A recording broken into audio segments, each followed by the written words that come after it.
Welcome again to the S.E.M podcast. Jack and Zach are back again tonight, and we are so privileged to have with us the legend that is the famous Blake Farnsworth.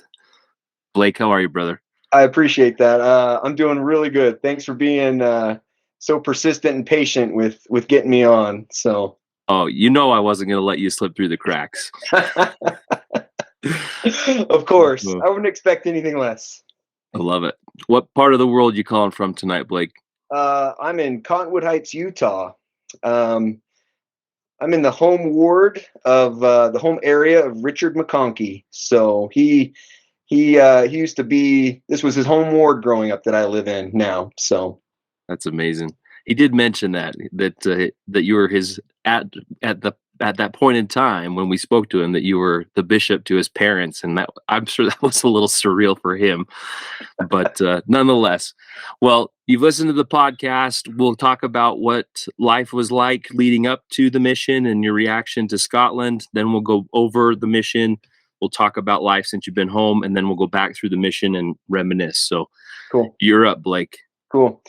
Well, I'm one of those guys who I always plan to go on a mission. I have one older brother that served before me, and I saw what it did to him just as an individual, just the way he carried himself. And quite selfishly, I wanted that for me. Like, I wanted to see that, and I think change came. But that's what got me out. Is I just wanted to have that change in my life. And so I was going to BYU at the time, and the time came where I needed to start working on it. And I didn't want to put in my papers at BYU because everybody was going to Mexico or South America or something like that. So I'm like, I'm from New Mexico, so I'm like, I'd go for. I'd like to do. I'm going to try to see if going home and doing it would be different. That's probably kind of vain. Not at all. Not at all. It was the moment, like the English missionaries, where you're like, I don't know if I want to go to Scotland based upon proximity, right? That's exactly it. I get it. So I didn't want to go to Idaho. I can tell you that. Yeah, there you go. Same story. So I went home for Christmas, and I met with my bishop and got everything ready to go. And he sent him off while I was home for Christmas. And shortly thereafter, I think it was like January of 2004, I got my call. And leading up to that, I had just been, I don't know if everybody does this, but I had been asking to know wherever I was being asked to serve, that I would know that it was right.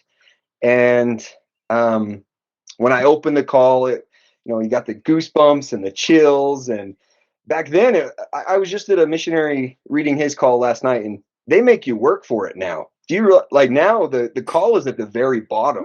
Oh, really? Yeah. So you don't get to where you're going until the very bottom of the call now. I didn't know that.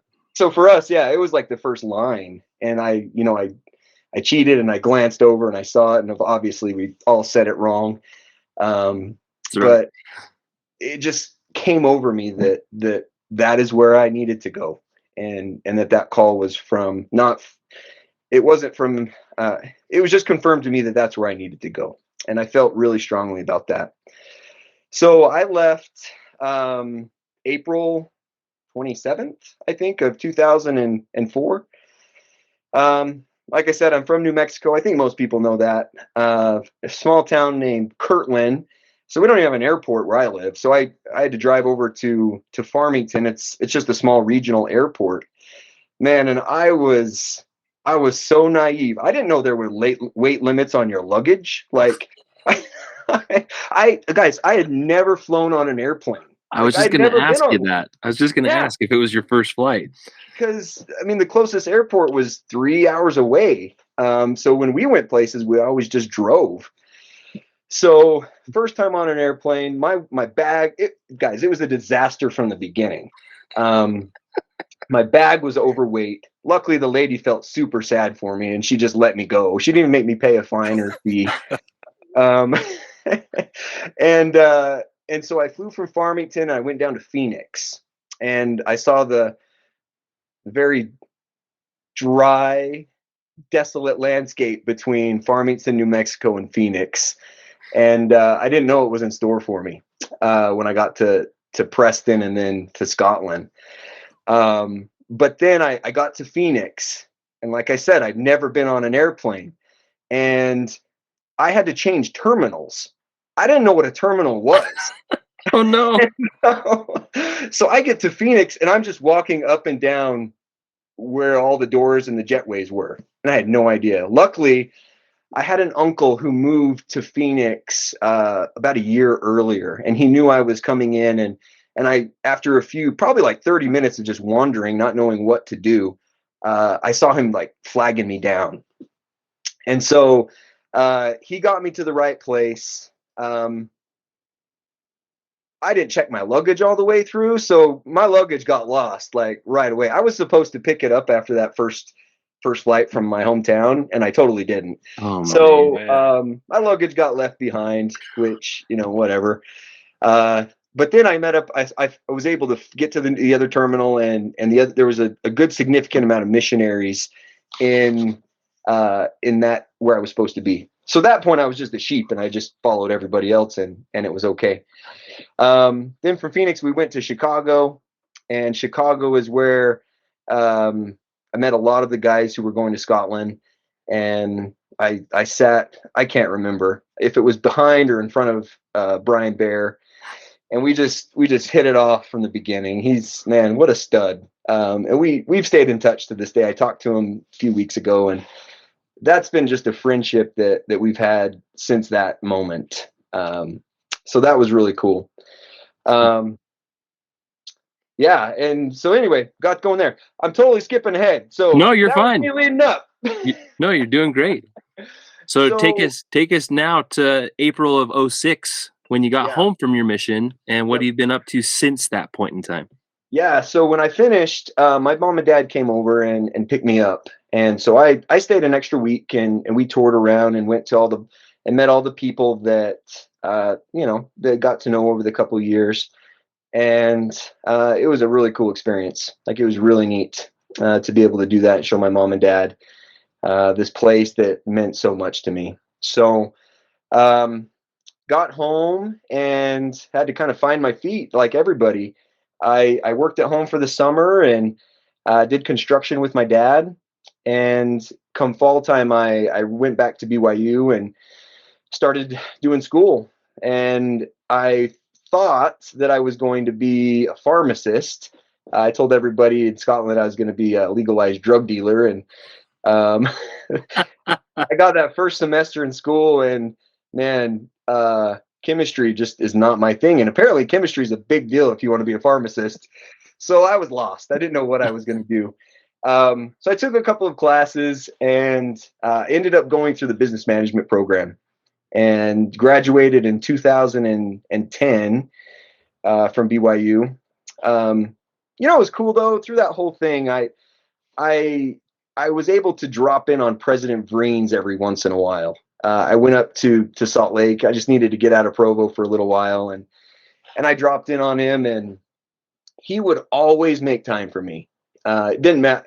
Now I own a business now, and I realized that probably was very inconvenient for him, but he never made it feel like that. So he would take me across the street, and we'd get a burger and talk, or he'd just sit and talk to me in his office, and I'd tell him about school and how it was going. And man, just super great. And so graduated in 2010. I started my professional career in the freight and logistics industry. And so I worked for a freight brokerage for about 5 years out of college when I finished up. And during that time, I met my wife. I was roommates with someone, and one of my roommates went on a date with her, and it didn't work out for that guy, but we did. We actually hit it off while she was there, and we were chatting, and we ended up dating for a while, and we got married in 2012. And yeah, now we have 2 kids. One is 4, and his name's Jack, Mr. Bryce. So Good name. Good name. good positive name. He's Jack, and then I have a 2-year-old Emma, and we're expecting our third in about 3 weeks. So Oh my gosh. we're just a young family. Yeah, just kind of We did yeah. catch you at the right time, man. Yeah, you did. I think that's another reason why they merged wards and you got released. It came at a good time. So it was Do you good. know what the gender is? Yeah, a girl. So Girl. we'll have a boy and 2 girls. Yeah. Oh, that's awesome. Yeah. But I got to tell one story before when I go into the mission. I mentioned the friendship and this is just one example, but probably about a month and a half ago, my dad, he is or was an over the road truck driver. He was in Indiana, and he was just cruising down the road, and out of nowhere, all of his tires just locked up. And this is a big semi truck, right? It's 18 wheels. It's going down 70 miles an hour down the freeway, and his wheels lock up. He said something happened with his air or his brakes or something, and he comes to a skidding halt, and he gets out, notices that one of his wheels is on fire, gets his fire extinguisher, and tries to put this fire out, and was totally unsuccessful. His can ran out of stuff, and the truck ended up going up in complete flames. Being burned to the ground. It was kind of scary.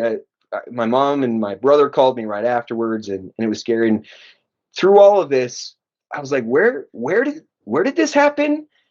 And it was 30 minutes away from Brian Bear's house. And so I was like, give me a minute. Like, let me see if I can help on this. And so I text Brian, and he's like, dude, I'm so sorry. Like, do you need me to go get him?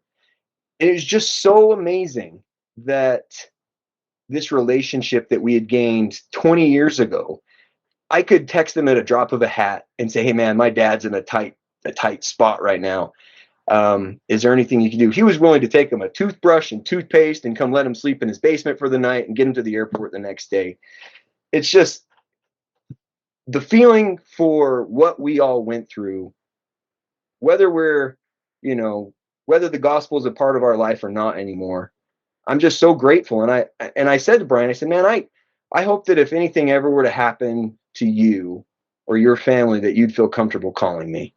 And so the invitation, I know everybody has access to this and will listen to that, but we have something special. There's a bond as missionaries that we've got that cannot be formed any other way. And I was just really grateful. It was nice to be the benefactor of that. So man, that was a post-mission cool thing that happened. Yeah. It is great. I'm going to say the next time I'm in Utah, we're going to get together, because my parents, I kid you not, Blake, live at the dead end of Highland Drive on 9800 South in Sandy. So we're getting together. Not far at all. No, they're not far at all. Exactly. Oh man, great story. And I'm not surprised. Brian Bear would do that for anybody, but he's just that good of a man. He's been a big listener of this, and I know he's listening to this episode, and he's looking forward to hearing from you just as much. So let's get back to you. You can start the MTC and kind of go through your experience there, talk about companions, areas, any of your fond memories throughout. Yep. Well, I mentioned I almost didn't make it. That was a close call for me. And it was actually a tender thing. And not that this is really a mission related thing, but my Uncle Bay, his name was Uncle Bay. He's the one who got me to the right terminal and made sure I got on the plane. That was the last time I saw him. He died about a year and a half later from leukemia. And I've just been so grateful. Like, I don't know. I'm sure I would have made it there eventually, but I don't know how I would have made it there. And so there's just, that was kind of a cool thing. I don't know, just, I was able to see him one last time before that happened. Yeah. So yeah, got on the plane from Chicago to Manchester. They lost my luggage. Luckily I had a suit that I was already wearing and some clothes to get me through the next couple of days while they found it and got it over to me. My MTC companion was Cade Schmidt, and just a great guy. I was in a group of great elders. Cade Schmidt was there, Brian Bear, Oliver Kellogg. I should have looked at all the names before I did this, and I'm going to miss somebody. But we Erickson, had Wood. yes, exactly. So just great. I had a great MTC experience, was totally ready to get out of there by the time it was over. I don't know how people do foreign languages, because 2.5 weeks was about all I could handle. So was grateful to be done. I will say I was the guy who got to go get the van with the MTC presidency member, and I'd never driven on the other side of the road, and that about did me in. That was a little scary at first. So This is in the MTC that you got? yeah. So we got, all the elders got there, and he asked me to go get the van with him to come pick up all the elders from the airport. So Okay. so first I went to the wrong side of the door and all of that. So So you drove. stuff. I did well. I tried. Yeah. Well, I could have, but he made me get over. So That's pretty funny. so yeah, finished the MTC, and like we all did, we took the train up to Edinburgh, and the APs at the time when I got there were Kevin Nelson and Alec Gilmore. And Jack, I know you share a thing with Alec, and being from Arizona, and I felt that too, because from the Four Corners in New Mexico, I'm pretty sure Elder Gilmore's from, was it Kayenta? Yeah, he lived closer to you than to me. Oh yeah. So I went to Kayenta several times to play sports in high school, and so just that familiar, just being familiar with this guy and where we had something in common was super calming to me. So my first area after the MTC, my trainer was Christopher Peterson. Chris was 7 feet tall and a giant, and just freaking awesome. I love that guy. Everyone we passed wanted to talk to him because they'd never seen someone that tall. So talking to people was not really a problem at the time. We were really lucky. I think we came into Airdrie on the hills of Joseph Bautista and Roman Bredlow, I think. Okay. And they had prepared someone who was ready to be baptized. I think we had a baptism within my first month, but probably my first 2 weeks. Wow. And so that's a rarity. This missionary thing ain't so hard. Yeah, right. So it was great. It was a good experience for me. I was looking back through some old pictures, and we were really close with, I think it was the Hamilton elders, Elder Rollo and Elder Malloy. And I've got a picture of Elder Malloy ripping a phone book in half. Like, the guy is just amazing. He's just man, so strong. I was like, wow. So I was with Elder, I was in Airdrie for 3 months. I was at Elder Peterson for 6 weeks. So, oh, wow. Not a long time. So my next companion was Caleb Sprague, and we were together for 6 weeks. And he was pretty new too. Yeah, Caleb and I didn't get along great. It's you're he new. Was having too much fun. Yeah. I was probably not having enough fun. That's probably what the problem was. I will say, the Airdrie Ward was having a Highland game, and we were invited. And I will say, I almost won the caber toss, but I can't even remember his name. But he was it's like 75 years old. This old guy came, and he chucked the caber and beat me by like a little bit. And I was just so bummed because I was going to win that thing. But oh man, they had a water slide afterwards. And as I said, Elder Sprague, I don't know if the feeling was mutual with him. It was tough. And it was on me because I was in that new missionary mode. Hey, gotta, work 1,800 hours a day, and just, I was trying to fill Peterson's shoes, man. That's exactly it. I had big shoes to fill, and but they had a water slide at this Highland Games, and me and Elder Sprague, we freaking rocked that in our suits. We went down that water slide. Yes. And it was so awesome. I'm so glad that we did that, because it was fun. So Airdrie was great. I made so many long-term friends there. The Dohertys are just Airdrie solids, and they were, good friends to me throughout my mission. For those who ever got to meet Jessie Cotter, like she was just the funniest old lady that you'll ever see. I went back and saw her with my parents, and she would play a ukulele and sing. And so my parents got to witness Jessie and singing. And she's this old Scottish lady with really short, curly white hair and missing teeth and just the heart of gold. Like that lady is just, when she died, I don't know. I'm pretty sure she joined the church, but I just loved her so much. So That was a great description of elderly people in Scotland right there, Blake.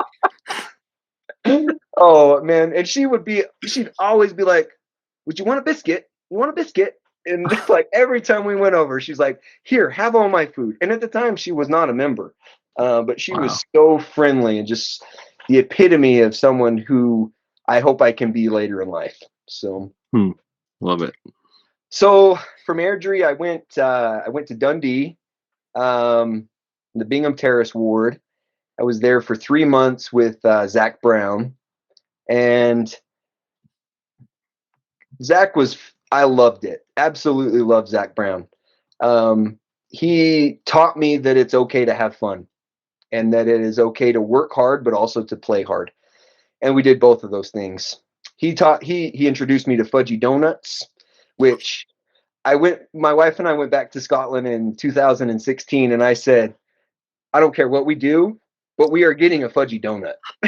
And so we went like probably an hour and a half out of our way to go get a fudgy donut. So is that donut shop that's in Dundee? It is. And they've got one down in, I think, Cooper. And so we went to the one south. We didn't get to Dundee, but yeah, it's that, the fudgy donuts. So that's amazing.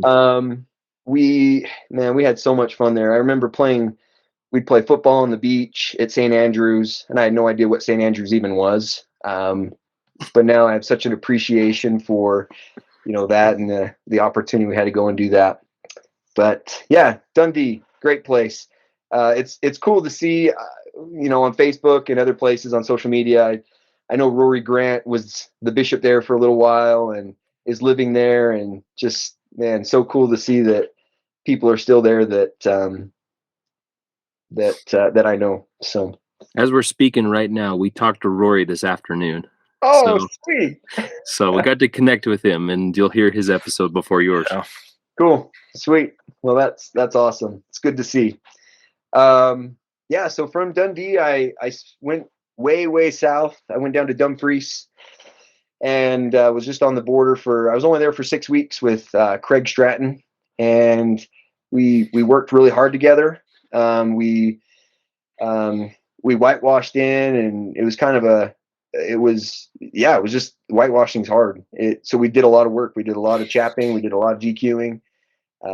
We did have some success there. We baptized a girl named Melissa Craig, and it was a really cool experience, but I wasn't there very long to do much else. So do you have contact with Craig still?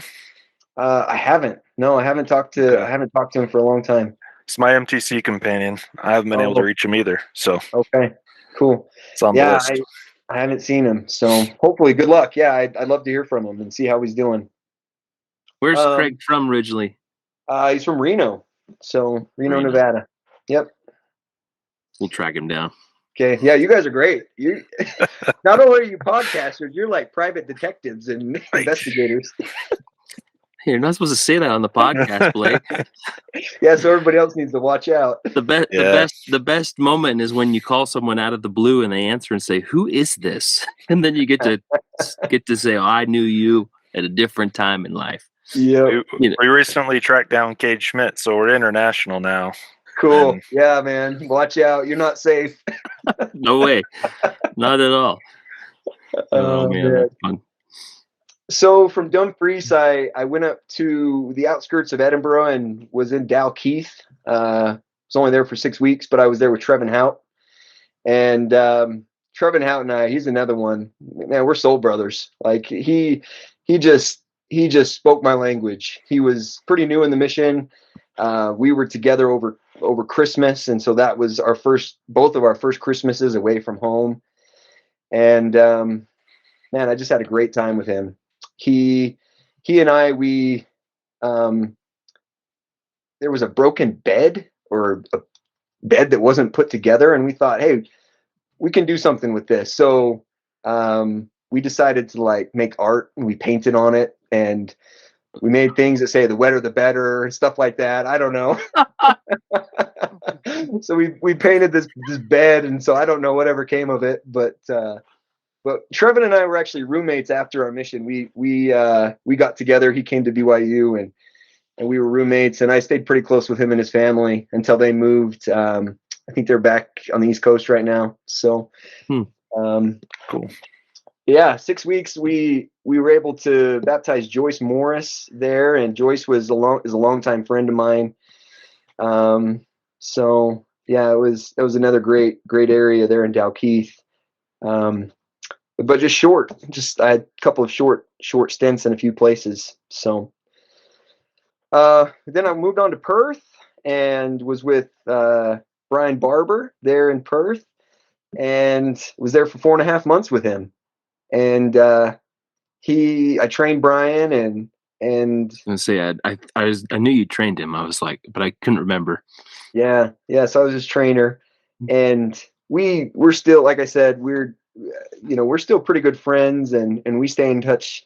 I talked to him not too long ago, but I think by the end of it, we were ready for a split. Like we were ready for some change, and so it happens. 4.5 months is a long time with living with someone for one go. And Richard McConkey covered Perth rather well. He was there right after I was. And when I started going there, we were having church at a school, and there were, if we got 20, we'd be lucky on a Sunday. And so it was just a small little branch. But I had a pretty cool experience with President Watford. Watford was the branch president when I was there, and he does have an amazing, or did have an amazing home. It was just north of Perth on this lake or loch, and he had us up for dinner. And but anyway, we spent a lot of time with President Watford, and we were with him one day. I think Elder Barber told the story, but he got off the phone, and he said, in Scotland, hell and damn aren't really bad words. So that was kind of the first time I heard a branch president yell out "damn" while we were on exchanges with him. So that's right up Barber's alley, though. Oh yeah. I love you, Brian. So anyway, it was pretty good. I have so many great memories of Perth, and it was a great place to be. So probably missing a lot. Like 20 years, man, it's a long time. And so this is your truth, Blake. You tell it how you want to tell it. We're not telling you what you need to be doing differently. Come on. Yeah. Carry on. You're doing great. Yep. You know what? Yeah. So from there, I went over to Kilmarnock, another short area. I was only there for 6 weeks with Elder Jonathan Morgan. He's a Brit, and you couldn't put two different people together.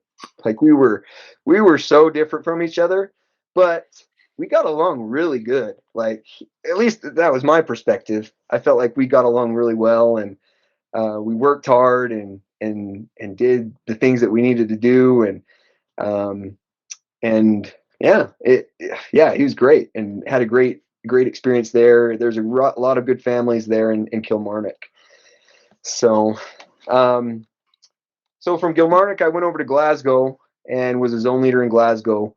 Was there for 6 weeks. No, not 6 weeks, 6 months. My first companion was Elder Dracocardos. I was only with him for 6 weeks, and I thought I knew what missionary work was up to that point. And then I met Elder Dracocardos, and he told me, that we didn't take lunch breaks. I was like, what? We don't eat lunch? He's like, no. We ate one meal a day. Well, we ate breakfast, and then we would come back for like a 2 o'clock or 3 o'clock lunch or early dinner, and then we'd go out again, and we'd be gone the rest of the night. And so he taught me what true missionary work was in the big city of Glasgow, and I appreciated that. It was, again, a short companionship and a short term with him, but he was a great guy, and was really grateful to serve with him. After Peter, I went to Stephen Webb. He came over and was in Glasgow with me for 6 weeks, and Stephen Webb was a rock star. When you were talking to Elder Brownlow, he was talking about Elder Webb, and anyway, yeah, he's just a great missionary and a great person. One of the fun experiences I had with him is we got to go with the Dumbarton elders up to Oban.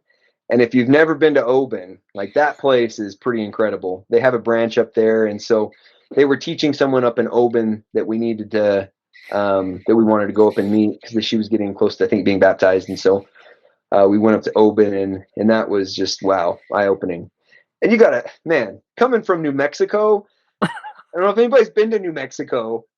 It's not the prettiest place. And so when my whole experience was just a fairy tale. It was traveling through this country that doesn't know brown, and it was just beautiful. So going to Oban was kind of my first experience up to the Highlands and to seeing that part of the country. So it was good.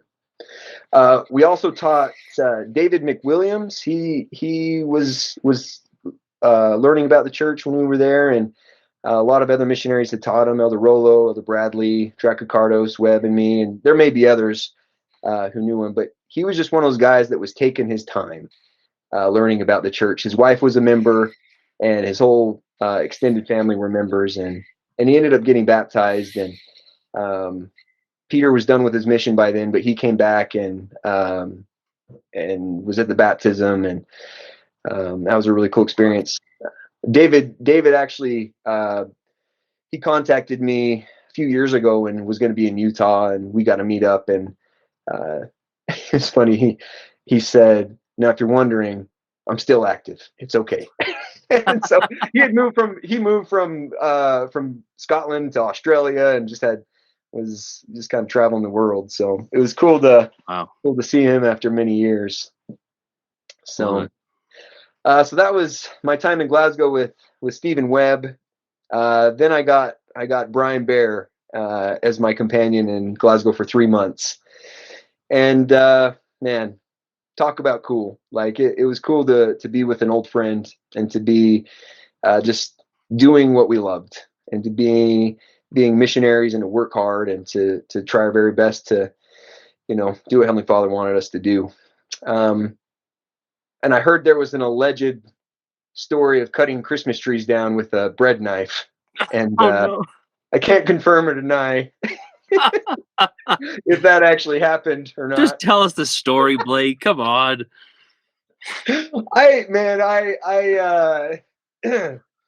So yeah. Whose idea was it?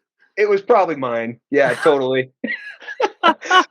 But it was getting close to Christmas, and we're like, man, we want to make our flat feel like, some Christmas cheer. And we lived in a pretty nice little place, and there weren't even pine trees. They weren't even pine trees, but they looked like them.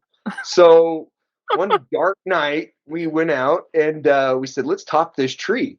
So pretty sure Brian pulled it down, because I had to cut it, and I had a bread knife from the flat, and I just started going at it. And, oh my God. Man. And yeah, we pulled that thing in, and we decorated it real nice. So anyway, that's what I've been told. That was the story anyway. Bread knife. I'm a witness to that tree, because I came in after you, and I was like, "Where'd you guys get that?" And Brian was like, "I'm not telling you." Told you I have to kill you. That's exactly it. Goodness. It's too Man. funny. Yeah, that was something. Um, we had some good times. We did paintballing in the woods. Were you there for that, Zach, when we did paintballing? Okay, I thought maybe No, you I were. wouldn't have survived. I can tell you that. Yeah, we went to like the grocery store or some store and got like 5-pound little paintball guns, and we rode the train towards Dumbarton, and we just picked some random stop that had some trees and like foresty looking stuff, and we got out and we had like a big old paintball fight with probably 20 of us. There were probably 20 missionaries there who did that. So I remember hearing about it, but yeah. jeez, that's crazy. It was super fun. We tried to have fun. We tried to have fun with everyone and do some good stuff. Probably the highlight of my Glasgow time was we were out and we were just visiting some less active members of the Spring Boyd ward. It's the smaller ward, or it's really wasn't even a ward. It was more like a branch, but in Glasgow. And we met the Deacon family, and they had been less active for a lot of years. But we arrived at kind of an interesting time. Sarah Deacon had a sister who had been battling cancer and had gotten clear of cancer for a little while, but then had just gotten news like that day or that week that the cancer had come back and was just really in the dumps. She told us, Sarah Deacon told us that she had been praying that day for some sort of, not a sign, but just some kind of help. And so that night she drove us over, and her sister lived a few blocks away, and we started teaching the Denmark family. And the Denmark family decided after a while that it was something that they wanted, and that was an answer to Tina's prayer, and they were just awesome. It was like such a cool experience to see a family join the church in Scotland together, because it was so rare to have that. And it was nothing that Brian and I did. It was just being somewhere, and an experience happened for Tina, and we just happened to be there at the right time. And so super cool experience to be a part of that. And I know, Zach, you met the Denmarks too, didn't you? I did. They were wonderful people. I was so excited for them because I think I'd come in like just after they had gotten baptized and confirmed, and they were just so on fire. Like I remember walking in the door with Brian, and obviously I'm not Blake Farnsworth, but man, there was just so much love and spirit in that house that Yeah. you couldn't really describe it. At least I hadn't felt that to that point in my mission yet with investigators or newly converted people, and it was pretty amazing. Yeah, they were something. I got to introduce my parents to them when they came over, and man, it was just so cool to see. And again, these bonds that we created while being over there that long ago it's just amazing. Yeah, so agreed. I love Glasgow. When my wife and I went back in 2016, it was a different experience. Glasgow is the area that we didn't really want to be. Well, I was like, no, we got to go to Glasgow Center Street. And so we went our last day, and we we came upon a crime scene in the middle of the city center. And so she Googled real quick what had happened, and there was a stabbing 20 minutes before we walked by. And then She got the full experience. like, hey, this is what's going on. I remember let me think who it was. I can't remember. Why is the name blanking me? Martin. Alistair Martin. When I took him in one of the high rises in Glasgow, and he's like, dude, Farnsworth, you're freaking nuts. What are we doing here? I'm like, bro, we're missionaries. We're good. Like, we're okay. But going back those many years later, I'm like, oh man, we probably went to some places that weren't very smart. So just another testimony that we were looked out for while we were there, because man, we probably went into some sketchy places. But I absolutely love Glasgow. Glasgow was I loved it. I loved that we only ate 1 meal a day or 2 meals a day, and we worked hard there. I think that anybody who probably visited us there knew that we didn't eat very often. So anyway, then from there, I sorry. From there, went to Edinburgh and was an assistant with President Breen's and Thomas Brownlow.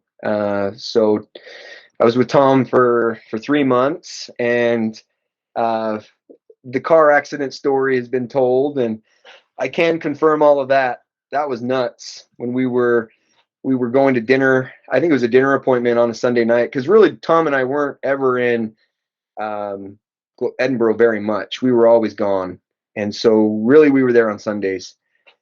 And so we were going over to a dinner appointment, and he was turning, I think it was To the right. Right, left, yeah. And got sideswiped. And I don't know how we weren't T-boned, but that was a pretty incredible experience to be with. And I did learn the tradition of telling new missionaries the many false traditions and false things that the stories that are just made up.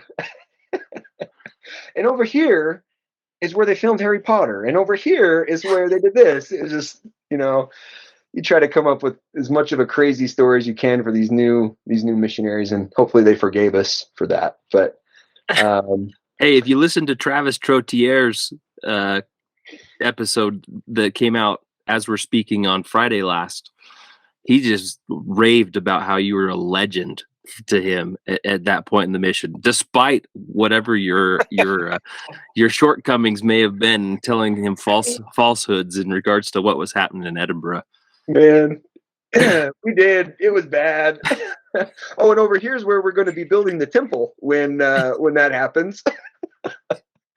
Oh man. Well, I have to say real quick too in regards to the car crash. So when Sister Kenny told the story initially, we found out that Sister Cooper was her companion, but again, she couldn't remember. But like, we've now talked to all four of you that were in the car, and I have to say, what a miracle that is, that we get to speak to you now. Yep. In retrospect of that, like I can't even imagine what. Every time I picture it, I can see the hand of God literally being in the middle. There's no other semblance of what happened there apart from that being the case. It was crazy. And I think we all felt that. We all walked away. For one, we were able to drive to our dinner appointment. The car was still drivable, and we didn't have, nobody got hurt. So yeah. Amazing. Just crazy. Just unbelievable miracle. High-rise flats, car accidents, man. It's just crazy. Goodness. And I think that it's been said that we didn't spend a lot of time in Edinburgh. So other than the mission home, we didn't really get a lot of relationships with the ward there. But I really came to love traveling around and not having a home, kind of just being on the road. We'd go a week at a time without coming back to the mission home. And I really got to love sleeping on the floor like that. And I don't even joke. Like, it's crazy. Like, when my parents came over, I slept on the floor in the same room with them. And they're like, "Are you sure?" I'm like, "Oh no, I'm good. Like, I love the floor. My back feels great." So, oh my gosh. The floor is preferential to some of those mattresses that were in the flats there. Definitely. That's true. But it was so cool to be able to get to know so many of the missionaries that otherwise I wouldn't have ever got to know. And that was really neat. We did have, we have a few of those experiences in the mission home that will be forever known. And I don't know if this one's been shared. The night that the mission home got broken into, has anybody shared this? Sister Vrain's story of it, we've heard. So yeah, that and Sister Reed shared her experience, because I think the senior sisters were there that night. Yeah, all the senior missionaries were there that night. So, man, that was crazy.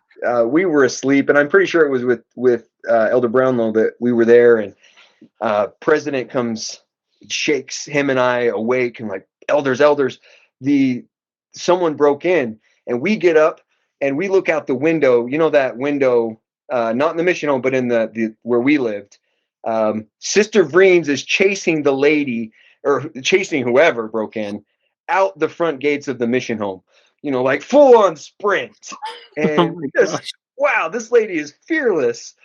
And so we actually knew that the guy came into our flat, like she, I don't know, because they stole my white handbook and my missionary tag. They didn't touch my wallet. My wallet was sitting right there with it, and they took my white handbook, missionary handbook, and my missionary tag. I'm like, what in the world? Like, who is this person? And so we called the cops, and they came and took all of our statements. And anyway, that was a crazy night in the mission home.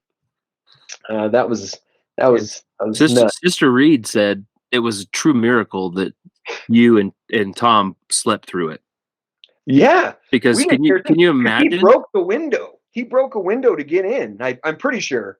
Really? Wow. I'm pretty sure he broke a window, or maybe it was open. It may have been open, but down where like Elder Lemon used to work in the financial, that financial office. So, the mind gets a little fuzzy after that long, but it was, and that anyone was even there, because we were never there. But right, I guess Sister Vreens was there to chase the guy off. So that was a little crazy. Her recollection of that was pretty funny.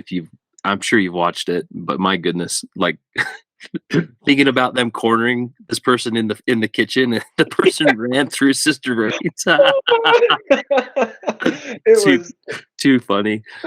Oh goodness. Oh man. So it was hard to. I mean, Elder Brownlow went home after that, and it was hard to see him go. Like he taught me everything what we needed to do as assistants. And I should back up one thing. When I got in with President Vreens, you go in a few days before moves calls when you're an assistant, just to be part of the whole moves experience. It was 2 weeks. Yeah. Yep. That was my 2 weeks. That was my 2 weeks with Brian Bear. You came over to Glasgow when I left. That's right. President Vreens sat me down and he said, Elder, and this was when we were doing moves. He said, I don't need a yes man. Like, I need you to be in touch with the Lord, because these are actually real. This is super important. And he said, I don't need a yes man. So if I suggest something and it doesn't feel right, you need to speak up.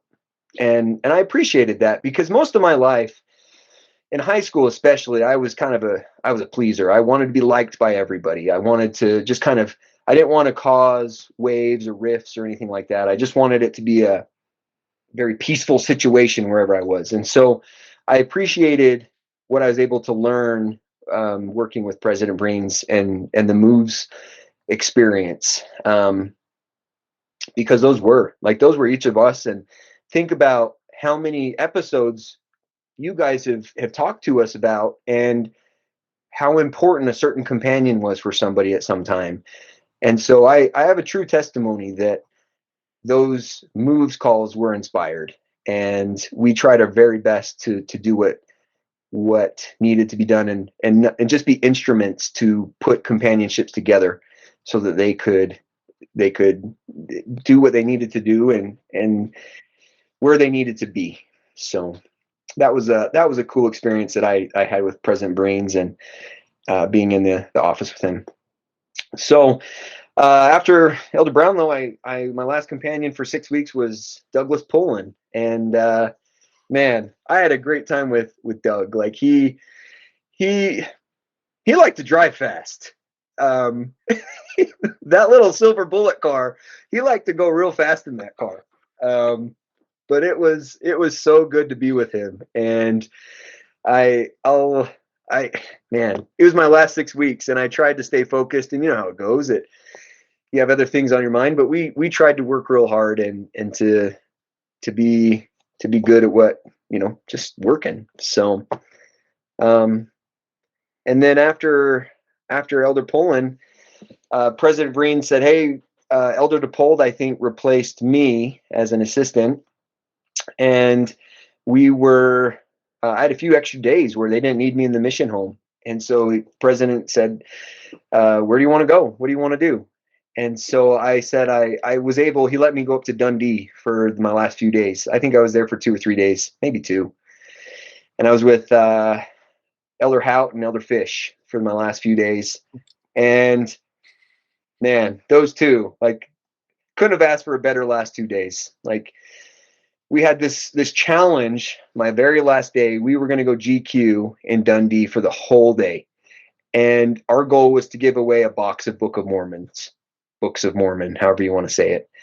And I think there's like 40 or 50 of them that came in a box, and so that was our goal, was to give away the whole thing. And we didn't do it. But we came darn close. Like, we were pretty close to giving away all those Books of Mormon, and that just cherry on top for me. Like, I loved getting back that night and just being so worn out from standing and doing that all day long, that that was it. I knew that I'd given it all. And it was just a cool experience to be with Fish and Hout and do that the last little bit. So yeah. And then after that, it was toast. Was able to go back to Pratt's Hill and report, and spend the next week with my folks, going around visiting with people. So just an incredible experience. I love it. You have a rock star roster of companions, like I did. legends of the S.E.M. I did. So cool. So one question that we ask to those that are older than me in the mission anyway is, what was your experience like with the transition to preach my gospel? Yeah. So I had just passed off the old discussions with Elder Turvey, and feeling pretty good about myself. And then Preach My Gospel came out, and man, talk about inspired. Like, that was just a game changer to us. And I probably don't recall all the details on the transition and how all of that worked, but talk about getting out of the law of Moses and going with the new law. Like, that, it's just, you were able to teach what the people and what the people needed to hear. And it was so fluid to where you could teach what they needed to hear, and you didn't have to go through 1, 2, 3, 4, 5, through all of the discussions that were memorized. And it was a cool experience. I was a little disappointed that I just passed off the old ones, but it was worth it. Totally worth it. I'm sure that the purple dragon laid the foundation for what was the higher, right? Yep. Which is awesome. Which, that book, that Preach My Gospel book, was one of my most prized possessions. And right before I went home, I lost it. And serious? Yeah, lost it. I couldn't find it anywhere. And so I told Trevin Howe, I said, man, you keep your eye out for that thing, and if you find it, you send it to me. He found it, and he sent it to me. And really? So I have it now. Yeah, nice. He found it.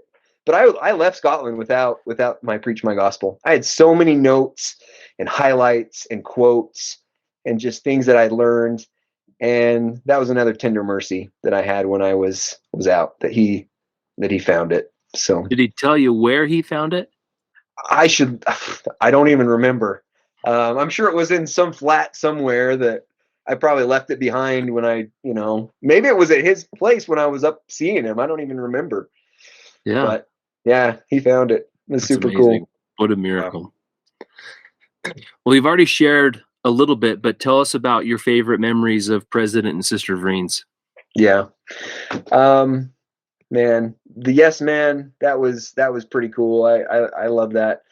One of the things that the Vreens did while we were in Edinburgh is President Vreens got to go to mission president seminars outside of Scotland. And this particular time he went to, I think it was to France. I think he went to Paris, and he brought us back ties from Paris. And I wear that probably every month still. It's a red and blue striped tie. You know how President always wore the striped ties. He got me one, and I love that. I still wear it. So along with the mission tie, I'll sport that every once in a while too. My second Christmas there, I was in at the mission home, and he brought up and let us watch Chariots of Fire when we were in the mission home. Like, Wow. oh, President, all right. That's a great movie. And I just loved, man, those two. They're just amazing. Before we left, each of us had an exit interview, and I remember one of the things that he told me, and he probably told everybody this, but he said, when you have a family, you need to do two things. He said, you need to pray with them on your knees every day. And he said, you need to tell them that you love them every day. And if you do that, your family will stay together. And you'll be able to, anyway, that's just what he said. And the other thing that he told me was, did he give you guys a note card when you left? I don't know if you remember this. He told me on my plane ride home, he said, I don't know if he gave, so I've got it. This is the note card. This is he said, on your plane ride home, I want you to write down life's goals after your mission and habits that you want to keep from your mission. And I just keep these in my scriptures. So these are from my plane ride home. And that has been something that has kind of kept me just going down, bumpers every once in a while. I'm like, hey, that was a special experience to me. That whole 2 years in Scotland was kind of a big deal. And so when I randomly run across this note card in my scriptures, not many of us use scriptures anymore, but when I do, when I pull them out, it's nice to go back through and read that. So that was a fond memory and very wise counsel from President Breens that I've loved. Yeah, he really practiced that too, as far as telling us that he loved us. I didn't really get that. Like, that's not the thing that men do in my family, that sort of thing. But going on the mission and being like surrounded by men who are telling you they love you, starting with President Vrains, was pretty cool. I'm with you. Yeah, I can't say that before the mission I went around saying I love you to a bunch of guys, or whatever. It showed he's a giant of a man, but he wasn't afraid to get emotional with you and share that with you. Love it. What about Sister Vrains? Oh, Sister Vrains, man. I love her. The first memory that comes to mind is she did not let us use bread to clean our bowl out when it had soup. Do you guys remember this? Was it Tom Brownlow told that story? Yeah. That was a no-no. Oh man. But man, I had my birthday in the mission home right before I went home, and she made me my favorite cake. She made me a German chocolate cake, and she's just love. We'll always remember her piggy nose and that that fun outfit that she would wear, and kind of silly, but when it came down to it, she would do anything for anyone. And so, man, I love them both. They're just incredible, and it was cool to get to know them on that level. So, yeah, Jack and I are both jealous of that. That's why we asked that question. We want to know how you got to know them, because Jack and I were in the hinterlands doing whatever the heck needed to be done while you guys were up at Edinburgh Castle eating tea and crumpets. Oh man. So it was fun. Yeah. So when we'd come home from like a late zone conference, on the West Coast or up north in Inverness or wherever it was, or Aberdeen, President and Sister Breens would sit in the back of the car, and he'd put his head back and he'd say, what would he say? Keep it under 100, elders. And he'd go to sleep. You say, home, James, let's go. And I'm sure when you were with Doug Pullen, Doug said, "You got it, 99." You got it. I'll keep it under 100. Oh man. And his car was pretty fast. Like, it was a lot faster than our car. So, First one. yep. Oh, goodness. That's so fun. Well, Blake, we've loved having you. Is there any missionaries that are some of your fondest, apart from your companions that you've already mentioned? And we'll certainly do our best to get them here. Is there anyone else that you're missing that you'd like to hear from on the podcast in the future? Yeah, man. I was gonna say I've lost touch with a couple of the guys that I served with. I'd love to hear from Steve Webb. I haven't seen or talked to him since I've left. And I think we're connected on some social media platform, but never really connected outside of that. Love to hear from Trevin Hout. Like, he's awesome. He's a rock star. And then just, man, the guys from my group. I would love to hear from Cade Schmidt. Yeah. Elder Kellogg, Oliver Kellogg. Man, we all kind of go our separate ways. Life, it's funny because life gets busy and you think everything's so important, and it means a lot to connect. I know, like you said, I took a little bit to get me on here, and it's just life is busy, but when you come and you think about how much this influenced all of our lives, 2 years isn't a very long time. But we're talking about it 20 years later. I mean, 15, 20 years later. And it's just incredible that we still have that connection and that bond between us all. So. Yeah, it's a special fraternity to be a part of. Yep. I mean, that's just it. Like, we hopped on this call a little over an hour ago, and it was like we just ran into each other at a flat in the Mission, Yeah. Like, Crazy. we pick it right back up. And, Jack and I have had many conversations about this, and you touched on it early on in your podcast. We don't care where you are in life, whether the gospel is part of your life or not. The bottom line is you were in Scotland with us, and we want to hear about your experience. If you absolutely despised your companions, tell us and get it off your chest a little bit, Because we all had a moment like that in our missions where we're just like, how come I can't get along with this guy? You know what I mean? Yeah. But nonetheless, like, we are so connected and intertwined, despite the fact that on the mission, we felt like we were on this virtual island with our companion, that we were just like, next district meeting, next zone conference, when's interviews coming up, we all had those moments, but nonetheless, we all were set apart to serve the people of Scotland. And as a result, we were all changed in a big way. Now that, here we're sitting, some people are 20 years from starting their mission, and we're all getting there. It'll be here sooner than we want to.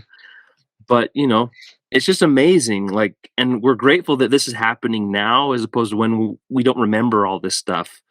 And it's just been a huge blessing. So I appreciated what you said in inviting those that may not be involved in the church. Like you said, we all have the bumpers on our lane and we can get back, but it's a season of life. And right now, we just want to focus on the fact that we love each other from the time that we shared together in Scotland as we served the people there. So thank you for saying that. Of course. And again, I can't say how grateful I was, like, a couple weeks ago, where, a family situation happened, and I could literally just text someone and he was 30 minutes away. It's incredible. And just, man, you said it. Grateful that you guys have put the time and effort into this. And it's nice to hear and just to reconnect with everybody and see from a distance how life has treated them. I mean, man, we were 19 when we were there, 19, 20, 21. We were kids. We didn't. It's pretty crazy. It's crazy. It's crazy to think that more bad stuff didn't happen, or we didn't kill someone. I don't know. But it will forever be something I cherish. So Yeah, completely agree. Well, we're going to give you a homework assignment, and we'd like you to help us get back in touch with some of your past companions. We'd love to Totally. talk. We'd love to talk to Elder Peterson. We have been in touch with Zach Brown. We'd love to have Zach come on the podcast. Help us get in touch with Craig Stratton. I know you haven't found him, but we will, and we'll let you know. We'd love to have Jonathan Morgan on. I know Peter Dracacardis recently had a new little one from his brother-in-law, Chris Mace. He told us that. So, oh, cool. Sweet. we'll get in touch with him eventually. I have talked to Trevin how he's a little bit apprehensive at this point, but who the heck knows? When he hears from Blake Farnsworth, hopefully that pushes him a little bit closer to participating. But nonetheless, we love you, Blake. Thank you so much for being one of our brothers in Scotland, and forever. It's part of we're all knit together in that amazing place. So thank you. Yeah. Well, thank you guys. All right. We'll say goodnight to you, Blake. Love you, brother. Okay. Thanks. Good night. All right. Cheerio.